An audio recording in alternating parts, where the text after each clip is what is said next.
Hi everyone, it's Dr. Tyler. As always, I am really excited to be speaking with you, and now more than ever, I hope you and your loved ones are keeping safe and staying well.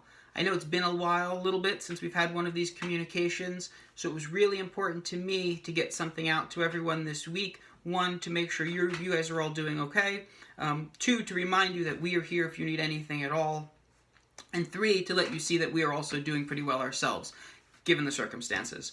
So the other primary reason I wanted to get this communication out this week is because we're coming up to July 4th. And while that means a whole bunch of different things to almost everybody in the country right now, I see it as an opportunity to come together, right? And despite all of the things going on in the country and our community, we absolutely have the ability to come together in gratitude and thanks for the perceived rights and freedoms that we enjoy.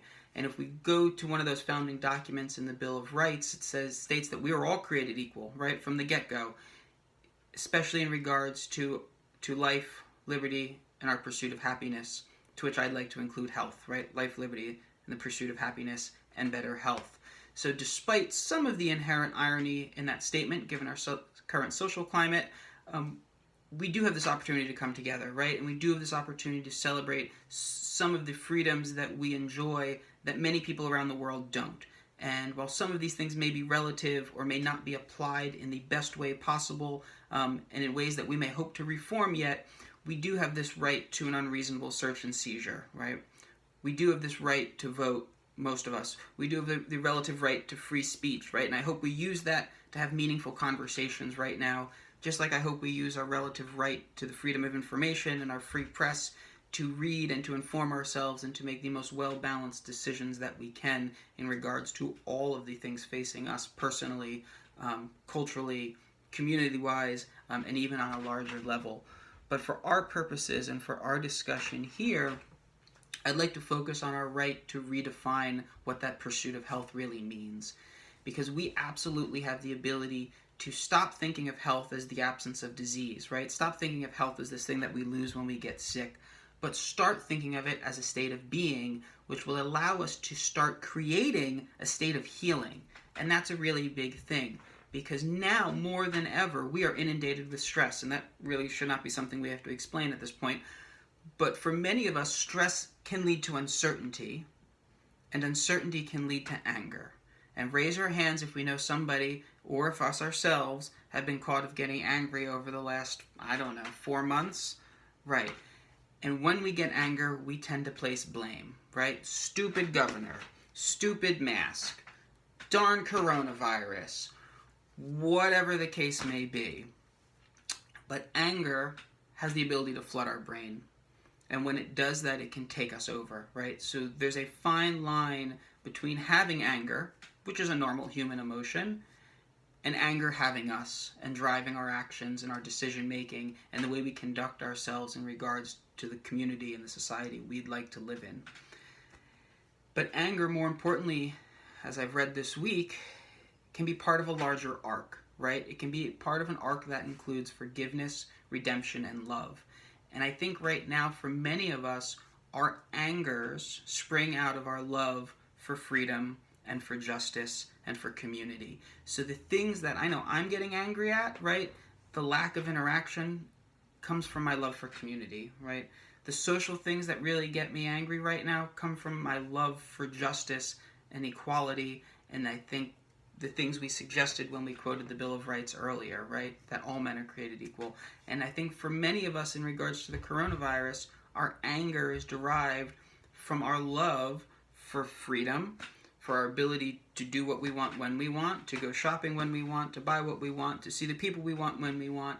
And I think by acknowledging that, it gives us the capacity maybe to reel in some of that anger, maybe reel in some of the blame, and to take control of it rather than letting it control us, as we all know it can. Because at the end of the day, we can get angry at a whole bunch of things, but there are a lot of people in the world worse off from us.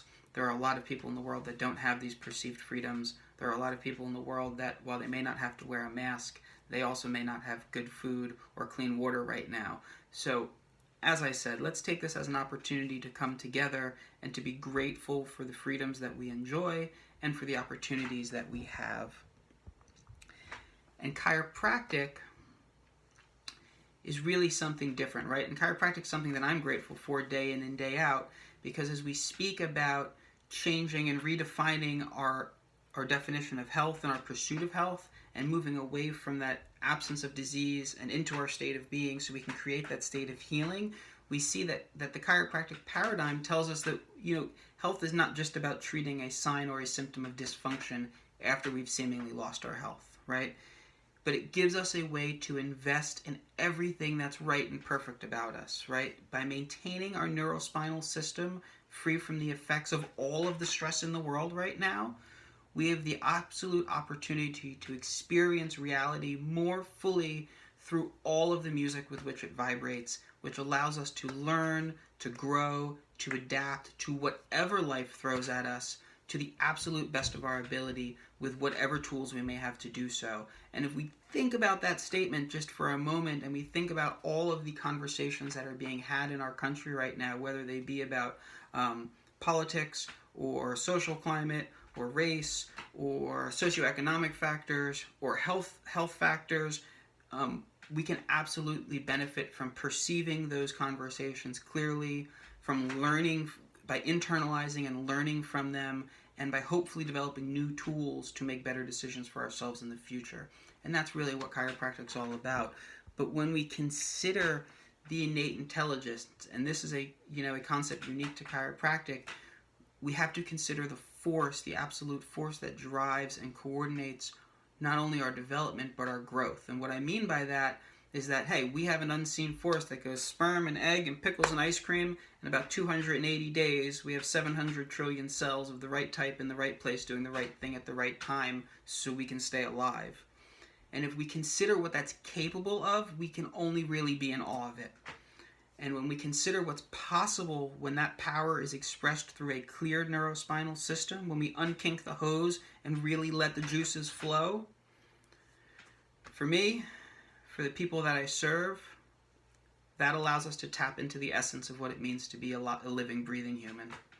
It gives us the ability to express our greatest potential for health, healing, well-being as fully as possible for as long as possible. So that's what I'm thankful for, and that's what I like for our community, the Hands on Health community, to come together around in our practice. So if there's anyone in your life who you think can benefit from these principles and this practice, please show them the video, give them our number, show them our website, and as always, if you've enjoyed this, please like, follow, subscribe to the channel, find us on Facebook and Instagram, and stay in touch, because as always, we look forward to seeing you soon. Have a safe and happy 4th of July. I look forward to speaking with you all as soon as possible.